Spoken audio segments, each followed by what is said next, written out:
அஸ்ஸலாமு அலைக்கும் வரஹ்மத்துல்லாஹி வபரகாத்துஹு. அல்லாஹ் ரப்பில் ஆலமீன் அவனுடைய குர்ஆனை, அவனுடைய சொற்களை, அவனுடைய வார்த்தைகளை, அவனுடைய வசனங்களை புறக்கணிப்பவர்களுக்காக அல்லாஹ் ரப்பில் ஆலமீன் அவனது குர்ஆனிலே ஒரு எச்சரிக்கையை அல்லாஹ் ரப்பில் ஆலமீன் சொல்லி காட்டுகிறான். வமன் நஹரது அன் ஸிக்ரி ஃபஇன்ன லஹு மஈஷத்தன் லன்கான் வனக்ஸுருஹு யௌமல் கியாமத்தி அஹ்மா. அல்லாஹ் ரப்பில் ஆலமீன் சொல்கிறான், யார் என்னுடைய வசனத்தை புறக்கணிக்கிறார்களோ, யாருடைய குர்ஆனை புறக்கணித்து விட்டார்களோ, ஞாபகப்படுத்தவில்லையோ, மறந்து விட்டார்களோ, அவற்றை ஏற்றுக்கொள்ளவில்லையோ, அவர்களை அல்லாஹ் ரப்பில் ஆலமீன் இந்த பூமியிலே நெருக்கடியான வாழ்க்கையை கொடுப்பான்.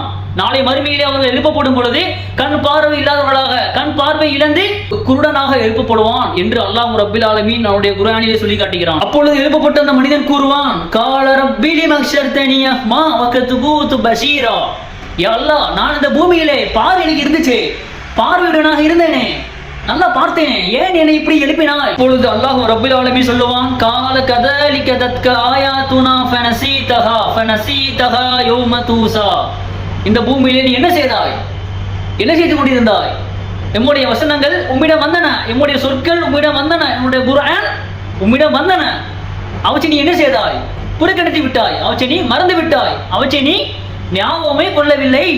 ஆகையால் இன்றைய நாள், இன்றைய தினம் நீயும் புறக்கணித்து விட்டு விட்டாய். இதை சொல்லிவிட்டு அல்லாஹ் ரப்பில் ஆலமீன் சொல்கிறான், அவனுக்கு அந்த மறுமையினுடைய வேதனை மிக பயங்கரமாக இருக்கும், கடினமாக நிலையானதுமாகவே இருக்கும் என்று சொல்கிறான். அல்லாஹ் ரப்பில் ஆலமீன் நம் அனைவரையும் பாதுகாப்பானாக. அல்லாஹ் ரப்பில் ஆலமீன் நம்முடைய பொருத்தத்தை அடையக்கூடிய பாக்கியத்தை நம் அனைவருக்கும் கொடுப்பானாக.